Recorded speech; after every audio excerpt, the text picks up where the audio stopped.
We are live. We're live. It is 1:50 p.m. on Friday, August the 7th, 2020. That was the week, and it was the week, as too often, of Donald Trump, but of TikTok and the whole China question, Keith. It's dominated the week not only of domestic and international politics, but also of tech. What's happening with TikTok? Well, probably everyone listening to this knows broadly what's happening. The most recent news, and it's changing every day, is that Microsoft have a deadline to acquire TikTok, or some other company, by the way.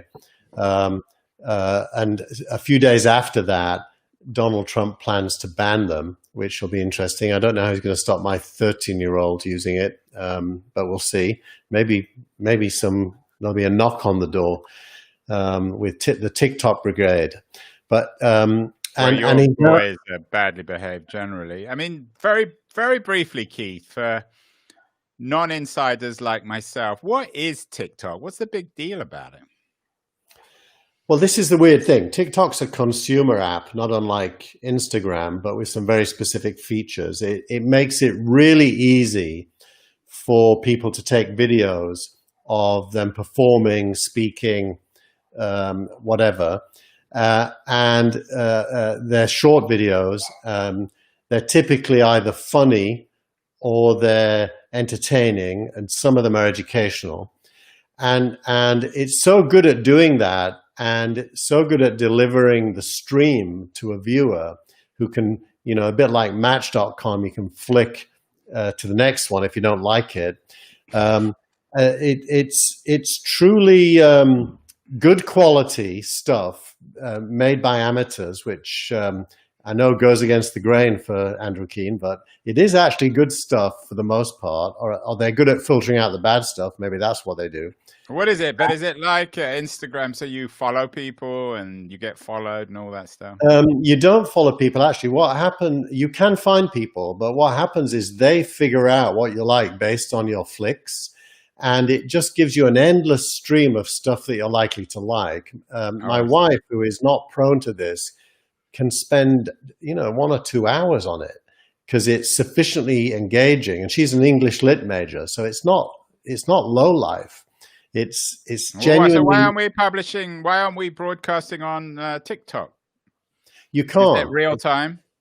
It's not real time. It's pre-built. It's on demand, pre-built, and they give you all the tools to pre-build a video. It really is extremely well done, and it's become addictive, and it's grown very, very big. They've spent close to just over $1 billion, mainly on Facebook ads, getting an audience. So they've been a big spender in the US. And by the way, because it's a consumer app, the data that they take out of it is not that useful to a foreign power. Well, who owns it? I mean, is it privately owned in China? It's owned by a parent company called ByteDance. They're not the only shareholder, but they're the major shareholder. And Microsoft is doing a deal with ByteDance to buy out whatever they end up buying. I think they're still negotiating exactly what they're going to buy. The Chinese version, by the way, is a totally different app, and the data between the two is not mixed. So TikTok data doesn't go to China. You mean American TikTok data? Yeah, well, TikTok is basically American. It's Western anyway. So it doesn't exist in China? No. ByteDance has an app that is very like it, that does the same thing, but it's a different app with different data centers and so on. This about me, but maybe listeners don't. I've got a long history of doing business in China. I actually did, back in 2000, I did a contract with the Chinese government for Chinese language keywords pointing to URLs using my real name's company technology. And, the core of that deal was that we had to put servers in China. And that's a standard part of Chinese way of looking at things. They're paranoid about being cut off from the rest of the world. So they always want servers in China so that if they get cut off, it can still work. So there's both good and bad reasons for them wanting that. Okay, so the story so far is that the Chinese developed an app, a video sharing, some sort of video sharing, short form video sharing app that's popular in the US. Well, why does Trump want to shut it down? Well, he wants to shut WeChat down as well, remember. He just extended it to WeChat, which in China is called Weixin. It's the same app. So this week, I got asked on my WeChat to put my name, address, upload my passport. And that's because WeChat has a payment system, and KYC and anti-money laundering. KYC is know your customer. Anti-money laundering, AML, requires the Bank of China to not let WeChat do payments unless they know the customer. So Trump reacted to WeChat asking for the Americans to show their passport and their information, which, by the way, you have to do if you get a Citibank account or you want to do payments on PayPal. So it's just the same. He's now extended the ban to WeChat.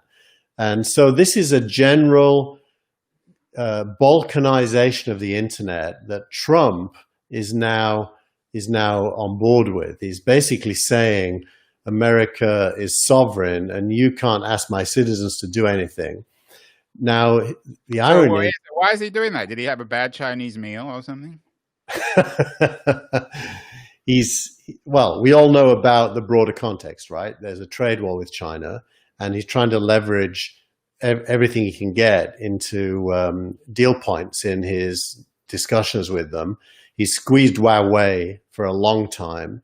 I almost called my newsletter this week Wow, W-O-W, Way, W-E-I-G-H, but I ended up calling it TikTok instead. Very original. So you've got Huawei, TikTok, and Weixin or WeChat.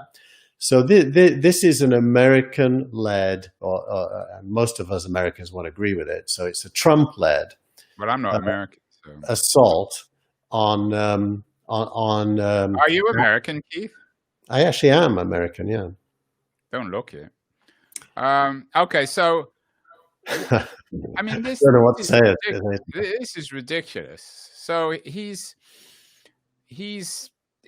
banning Chinese-owned apps in the US and saying that it can continue if they sell it to an American company, which isn't really American like Microsoft, which is a multinational company.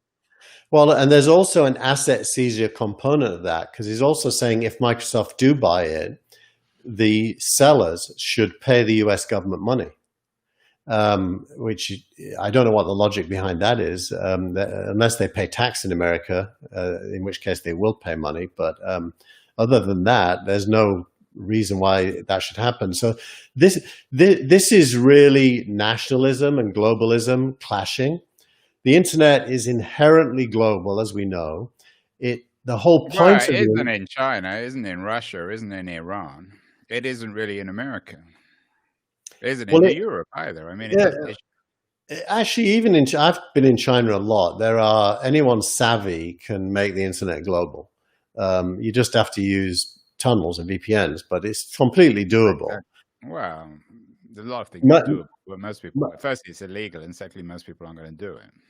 They do it. If you look at the BBC iPlayer streams going into China because of VPNs, you'd be shocked. So it's the internet is. I mean, it's an interesting point, Andrew. The internet is not really controllable by nation states. Truly, individual citizens have the tools to do an end around governments and do it all the time. And Bitcoin being one of the more recent examples of that, where money is involved. And that is likely to continue and get more and more significant. At the same time, Silicon Valley is no longer the center of the world. Lots of money is going into startups that start outside of Silicon Valley and outside the US. Some of them become global fast, like Skype did out of Estonia. So it's been happening for a long time. We can anticipate that in the future, most things people want to use could come from anywhere. And so the idea that a national government can get involved A is foolish, and B, it goes But let's again. go back to Trump. I mean, it's almost mid-August 2020. The chances are he's got 2 or 3 months left. He's clearly, a charlatan and a clown. I mean, is this just some sort of symbolically and typically shambolic Trump move to take people's minds off other more important things like the hundreds of thousands of people dying from a virus that he didn't confront properly? I mean, really, is this just Trump again pulling the strings of Twitter and Facebook and the rest of media? Because it just seems absurd. Well, it definitely is that as well. But he's chosen this for a reason. All leaders look for an enemy, right? In politics. The biggest problem with the end of the Cold War was Russia couldn't be an enemy anymore, so they had to find new ones, and that's how Iraq came into the frame. So you always need an enemy. Biden is a poor enemy choice because he's winning. Is Biden on TikTok? I doubt it, but I don't know. Good question. Let's find out. So all you're China obsessed this week, Keith. You're just like Donald Trump, and lots of interesting articles. One from the FT about why Silicon Valley isn't getting this new Cold War with China, and there's this wonderful quote. I wrote it down somewhere that investors, I guess in Silicon Valley, this is what the FT piece says, investors are partying like it's 1999. So we're back in 1999 in terms of the insanity of the market. And are we going to see the crash being driven by a genuine economic Cold War, do you think? I do think that the FT is being a bit flip when it says that. It is the case that investors have been having a good time. Let's be honest. Most of the earnings, making a lot of money anyway. I don't think it's a good time. Yeah. They're making a lot of money. Is that red wine or Coke, Andrew? Am I allowed to advertise on your show? Diet Coke. Diet Coke. Made in the US, not in China, by the way. I don't think investors are partying at all. I think there is a new set of opportunities for investors. Did you notice this company called runtheworld.today? Probably no one's heard of runtheworld.today. You told me about that, but let's focus. China. Okay. But wait. It has Chinese founders, 2 of them, young. American Chinese or Chinese? Chinese. And they're here in Silicon Valley, by the way, because they were students at Stanford. And Andreessen Horowitz, I can't remember the exact figure, but I'll tell you what, it's roughly $20 million through 2 rounds has gone into it. So more than went into Clubhouse. And roundtheworld.today is a digital platform for any event type. They have hundreds of them. Same week, Li Autos, which is one of 2 Tesla competitors in China, listed on the NASDAQ, raised $1.1 billion from American investors to compete with Tesla in China, with factories in China. So this world, people are partying, and they're partying globally, and they're embracing Chinese originated technology. China has a plan by 2025 to be as technically, in terms of the value of tech, to be equal to the US. And they're going to get and they're going to get there. So the FT's main point is America's right to be concerned, but there's nothing it can do about it. So Trump is really a sort of digital, well, not a digital version. Trump is a 21st century version of King Canute, and the C is the Chinese. Was it the digital threat or the broader economic threat, do you think? Well, the broader economic threat is a given, right? It's inevitable that China... Threat, I use that. I don't mean to sound like an American nationalist. Threat is just Chinese competition. Yeah. You and me, because you and me are Brits, it's easy for us to understand. If you think of the world economy as a pie chart, and America has a slice, China has a slice, Britain has a slice. Now, if you go back in history and roll it forward, the size of the slices changes. And the British slice used to be the biggest. Then the American slice was the biggest. Everyone knows the Chinese slice is going to be the biggest, right? I mean, Yeah. big shock. Well, America needs to adjust to competing in a world where there's a bigger economy than it. That's fine. Britain did that okay over decades. You can do it. No panic. Trump's panicking. He's kind of trying to slow down or control the outcome. He probably can slow it down, by the way. So he's not stupid. He probably Well, can slow it. he can't slow down. I mean, in 3 months, he might be able to if he's re-elected, which hopefully he isn't. And what about Microsoft buying TikTok? It sounds I just made a joke on Twitter saying, what's the best way to kill TikTok? It's by Microsoft buying them. I mean, it's probably not funny to the Microsoft people, but why the hell would Microsoft, firstly, why would they buy a consumer entertainment app? And secondly, everything they touch on the consumer side dies. Look what they did to Skype. So what is going on there? What are they up to? It's a massively valuable advertising platform, and Microsoft abandoned having a play in consumer mobile before it even had a play. So Microsoft has done, by the way, they've done a fantastic job in enterprise. They've done a fantastic job in the cloud with Azure, which I wouldn't have thought could get to where. Yeah, that's obvious. And then their market value is doing very well. And the new Their CEO market value is clearly doing knows well. what he's doing. I mean, especially compared to the previous person. Right. But so why would, I mean, it just seems like this is going back to the insanity of the Ballmer age of Microsoft just buying stuff because it's in the news.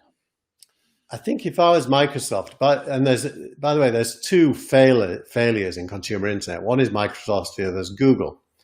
Yeah. If you look at Facebook, Instagram, and WhatsApp as a kind of an agglomeration, and then Twitter as a smaller version of all that, and then Snap as an even smaller version, Microsoft and Google don't have a play with especially young consumers, but with consumers at all, really. So TikTok, pricey as it is, remember WhatsApp cost $19 billion, but it saved Facebook's life because it made Facebook a valuable mobile chat platform. If Microsoft or Google, which I'm not sure if Google are even looking at it, but they should be if they're not, had to pay double-digit billions for this, probably more than 19. It is not a bad investment given how big it is and the money they could make from owning it. So you missed a trick. Yeah, you missed a trick this week in terms of headlines, Keith. The Economist had the cover story on Google in middle age, sort of joking a bit. But so maybe the story is not about TikTok or even Microsoft, but about Google. Maybe we can talk about that next week. That would be a good thing to talk about because Google earnings dropped 10% this last quarter for the first time ever. Yeah. So so very briefly, because I don't want to spend the whole time talking about TikTok or China. What do you expect to happen? I mean, Trump is always all bluff. I mean, he changes the subject, he messes us around. So the chances of this being in the news next week are fairly unlikely. He'll have moved on to something else. Well, let's imagine we were the board of directors of ByteDance because they're the ones who have to make the decision. Yeah. I wouldn't sell. I would tough it out. I would call Trump's bluff. I would let him ban it, but he won't be able to. Yeah. And I would take the risk of a short-term decline in value due to whatever hit that involves. And I, as a Chinese-centered investor, would. I'm sure TikTok's getting more downloads than ever because of all the PR. I would just go for it. Now, what will actually happen is they'll probably chicken out and take money off the table because it's a lot of money and move on to the next thing. But there will be a next thing. Who will chicken out? ByteDance. And they'll sell. They'll sell, they'll take the money, and then they'll... So you think it'll go for about 20 bill, 25 bill? I'm guessing, well, it depends what they buy. That's one of the things in the newsletter. Yeah. How much it's worth, it depends what they buy. If they buy it worldwide outright, it'll go for more than that. And then just very briefly, what the business model then is advertising. The business model is brand promotion. Yeah, of various kinds. Brands love it. Are there still any brands? I thought they all went away during the coronavirus crisis. No, funnily enough, they didn't. I mean, Facebook's revenues were up 10% quarter over quarter. Yeah. Facebook should buy it, although I don't think that would get a good reception in Washington, D.C., would it? Zuckerberg is China friendly, which I think is the right thing, by the way. Going all the way back to Nixon, the right strategy for any one American is to be China friendly. I mean, it would sit well within Facebook. It's its natural home, sounds like. Nice brother, nice new brother or sister to Instagram and the rest of the family, right? Zuckerberg's first action was to launch Instagram Reels this week, which is their competitor, and it won't work, as we know. So and what are the chances of this time next year TikTok being just a sort of an internet version of Beirut, totally in ruins? Just no one's going there anymore. Not going to happen. So it's for real. It's a real product. It's a real product. People love it, and it's good. They did a good job. Okay, so you dropped earlier the fact that as you, the consummate Silicon Valley insider, you got an invite to Clubhouse. I haven't got the invite. I'm sure most of our audience doesn't. What was it like? You had the chance to see the latest made in Silicon Valley sensation. I did get an invite, thanks to Dave Weiner, actually, the guy who he still exists, Dave Weiner. Oh, he's got one of the best minds around when it comes to this stuff, and he got into Clubhouse, tweeted as such, and I went and applied using his name as a friend, and they let me in within 24 hours. I was amazed. And so I can name drop you, and maybe I'll get in. So what was it like? Well, it's very interesting. It's like a live event. It's organized into a stage and an audience. And anyone can go on the stage, but the moderator starts on the stage. It's audio only, but with a visual representation of the room. It's very good quality audio. And it's like sitting in a seminar or a conference with questions, with people going on stage to make points. The moderator can call people on stage and ask them to speak. It's topic specific, so you join a meeting about something. Josh Constine, who used to be at TechCrunch, I joined his one yesterday, and it's so if you think it would be a good score. I mean, in the coronavirus, in the age of the coronavirus, it would be an ideal platform for education. It sounds like it would be very good for education, although it's not good at sharing materials. So there's better platforms for that. It's kind of what we are to a video blog, it is to a podcast. We're doing this live. We're currently on Facebook, LinkedIn, YouTube, and Twitter live, and we're on the That Was the Week website live. So a podcast, normally you listen to it from iTunes or Spotify, but Clubhouse is live. So it's like a live audio event. And where they get there, but it's internal. It's cut off from the rest of the world, so it's walled. It's a walled garden. It is to audio what Facebook is to the internet. It's a separate environment, but why aren't they opening it up for everyone then? Why? I mean, the whole thing is to get members. Why are they stopping people joining to create buzz? It's probably technology and scaling combined with buzz. When I joined, I was immediately followed by 5 people who I know really well, and I could follow about 50 people who I know really well. So that reminds me of when I first joined Twitter, when it was a kind of an in crowd. Not that they're better than anyone else. Well, as soon as this call's finished, I am going to join. I'm trying to join. They probably won't let me. If they let you join, Andrew, we can do That Was the Week on Clubhouse as well. Nice. Okay, well, let's end, Keith, on your tweet of the week. I love this bit of the show. It's always my favorite bit. What's your tweet of the week this week? The tweet of the week this week is Jason Calacanis. We got to do. And we all know him. I don't think he needs any introduction. Jason Calacanis, who is a great dad, by the way, and has a young family. In the midst of these guys, the nastier these people are, the better parents. Have you noticed that? Yeah, that was definitely not true of my parents. My mum was nice and nice. My dad was nasty and nasty. Well, you're actually nice and a good parent. I'm not Thank a good parent, and I'm not very nice. Oh, shame.